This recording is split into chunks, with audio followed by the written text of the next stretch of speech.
All eyes entering the season are on transfer quarterback Riley Leonard. The senior, who spent last year at Duke, is now a captain at Notre Dame and the presumptive starter for the Fighting Irish.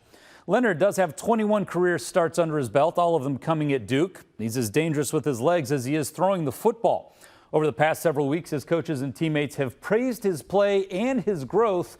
As for Leonard himself, he's quickly developing a good rapport with his new offensive coordinator, Mike Denbrock.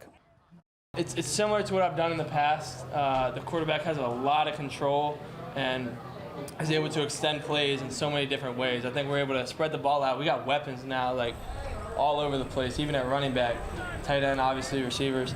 I think adjusting it wasn't too hard for me.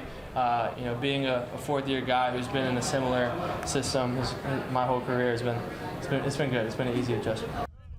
I think the question that Irish fans are most curious about is, can you take a dynamic quarterback like Leonard, put him with Mike Denbrock, and get anything remotely like what we saw last year at LSU with Jaden Daniels and Denbrock?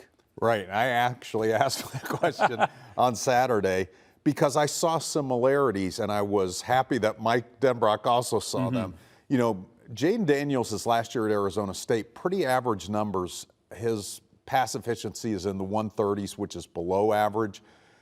Last year, he set an NCAA record for passing efficiency at 208. So what happened? And I think Mike Denbrock was able to coach to his potential and scheme to his potential. And I think that's what he's seeing in Riley Leonard. And one of the big things is being able to trust your teammates. You know, a lot of times when you have that dual threat skill set, you're like, nobody's hoping I'm taking off, instead of trusting that receiver to get open. And that's very lately what Mike Denbrock is seeing, a little bit of glimpses of Riley trusting his teammates. Let's talk a little bit more about his teammates. Audric Estime left big shoes to fill at Notre Dame, and sophomore Jeremiah Love would love to be the guy who steps in and carries the load, but he's also got company in the race for the top spot in the Irish backfield. Love and Jadarian Price had been battling for the starting role throughout fall camp. Love showed flashes of greatness last year as a freshman, playing in all 13 games, averaging better than 5 yards per carry. But Price is older. He was second on the team in touchdowns a year ago. He really shined in the Sun Bowl, rushing for over 100 yards in the absence of Estime. And I think in all likelihood, both of these players are expected to get a healthy dose of opportunities early on here in 2024.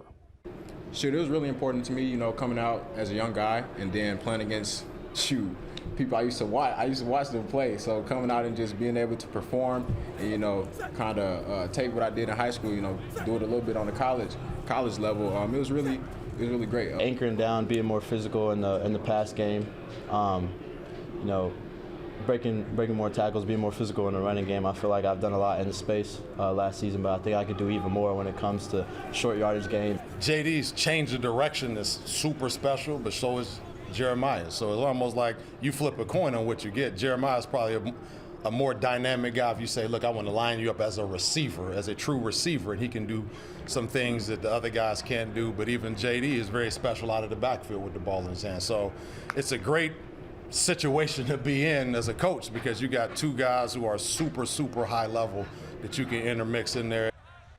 We'll see them both. Do you think Love has the higher ceiling? That's the sense I get early on. I think he does, and I think he's put himself in a position to have the higher floor too. When we saw the Sun Bowl, the one thing that Price had an edge was between the tackles and breaking tackles, and Jeremiah couldn't do it. You could see kind of that home run speed, and somebody would grab an ankle and he would go down, or he would just not be able to break a tackle. Well, he was a little under 190 pounds in the Sun Bowl. He's 210 now with the same speed. So I think he brings the best of what both those backs bring, plus the elite speed. So I think he has an edge there. Plus, in the spring, he was working at wide receiver. He widened his skill set. I think Jeremiah Love is going to be, you know, the star player on the offense outside of Riley Leonard. When you take any of the other 10, I think Jeremiah Love is going to be the guy we're talking about most during the season. I think that's something that'll make Irish fans happy as well. I'm Pete Byrne from WSBT-22 News. For more Notre Dame stories, like and subscribe to the WSBT-22 YouTube page. Thanks for watching.